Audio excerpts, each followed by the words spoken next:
সারা বাংলাদেশ আজ কাঁদছে।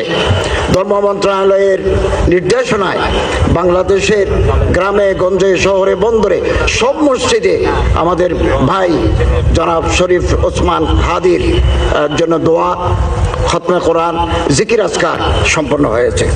আমি তার জীবন বৃত্তান্ত পাঠ করছি।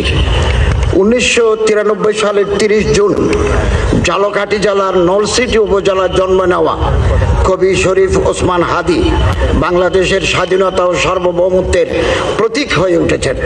তার ক্ষুরদার যুক্তি, দেশপ্রেম, মানবিক মূল্যবোধ, দৃঢ়তা দিয়ে তিনি দেশকে ভালোবেসেছেন।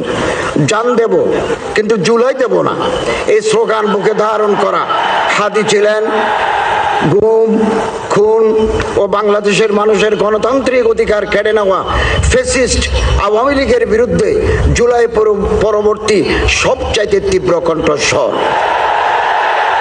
নতুন বাংলাদেশের সাংস্কৃতিক ন্যারেটিভ নির্মাণে শরিক হওয়ার জন্য প্রতিষ্ঠা করেছিলেন ইনকিলাব কালচারাল সেন্টার।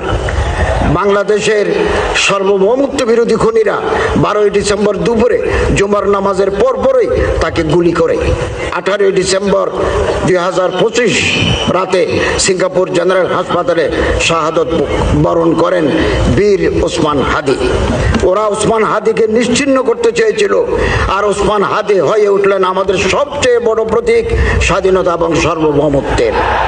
আল্লাহ তাআলা ওনার মাগফিরাত করুন এবং বেহেশতের অসংখ্য নাজ ও নিয়ামত দিয়ে আল্লাহ তাকে সম্মানিত করুন।